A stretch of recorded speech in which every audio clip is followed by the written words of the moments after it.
Tara na mga ka-abengers ko, samahan nyo na akong magluto tayo ng iba't ibang klaseng gulay. So hindi ko na alam kung anong pwede kong itawag dito. Pwede rin naman na stir fry with beef ala chop suey. Ay, sige, bahala na, diba? And then syempre nakita nyo naman yung mga sangkap natin, diba, na iba't ibang gulay. And then syempre ito, inumpisahan na ng lola nyo yung pagigisa. Syempre inuna natin yung ating sibuyas. And then, ayan na nga, sinundan na natin syempre ng bawak. At yun na nga, ang ginamit kong tomato ay ang cherry tomato. Dahil kaya, ito yung ginamit ko kasi talagang hinog na siya, diba? Kaya naman po, sige lang, go, go, go. And then, ayan, pagkatapos nga nating mag-isa yung tatlong yan, sinabay na rin natin syempre yung carrots, sayote, and then yung celery, diba? And then, of course, itong ating Brussels sprouts, diba? O yung baby cabbage na natin, and then tinimplahan na natin ito ng dinurog. Talagang dinurog diba? Na pepper, diba? At ayan na nga, hayaan lang natin siya mga ka-abengers ko. Abay, talaga naman po hinalo-halo na ng lola nyo, diba? Yung ating snow peas, diba? And then, syempre, sige lang, go-go lang tayo sa paghahalo mga ka-abengers ko. And then, of course, ito na yung ating beef strips, diba? So, ayan, nabili ko na nga pala ng ganyan na yan, diba? Kaya naman po, kumbaga sa hugasan mo na lang. And then, syempre, ayan, sinama na natin sa pagigisa yung ating beef strips na yan. Halo-halo lang, diba? And then, of course, takpan na. Ay, tinimplahan ko na syempre ito ng toyo. Naparami pa nga yung aking toyo diba mga ka-abengers ko. And then syempre pag nagluluto tayo kapag may toyong kasama, hindi mawawala yung ating liquid seasoning. And then alam niyo na kung ano pa yung kasunod.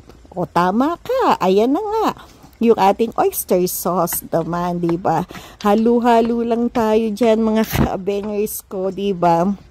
And then, syempre, kailangan na natin yan na medyo pakuluan pa ng konti, diba? Kaya, tinakpan ko na mga ka-abengers ko. And then, ayan, kumukulo-kulo-kulo na, diba? Talagang halo-halo na tayo sa ating mga gulay na yan. And then, syempre, wag nating kalilimutan na maglagay naman tayo ng konting tubig para kahit pa paano may sabaw naman ito. Baga sana hindi na stir fry diba mga ka-abengers ko, diba?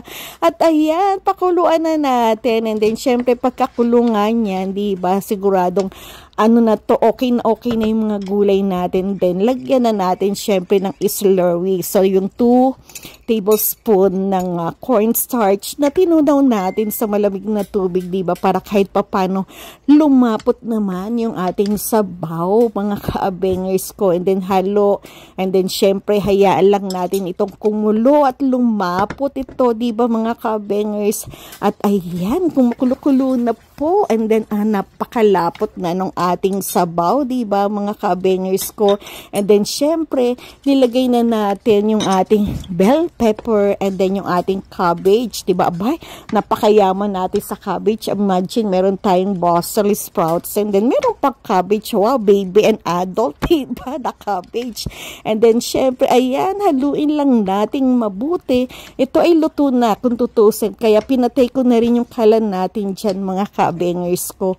And then, syempre, konting painit na lang yan dahil alam naman natin na yung bell pepper at even yung ating cabbage ay nakakain natin ng hilaw, diba? Kaya ayan, naku, katakam-takam na po ang lasa mga ka-abengers ko, diba?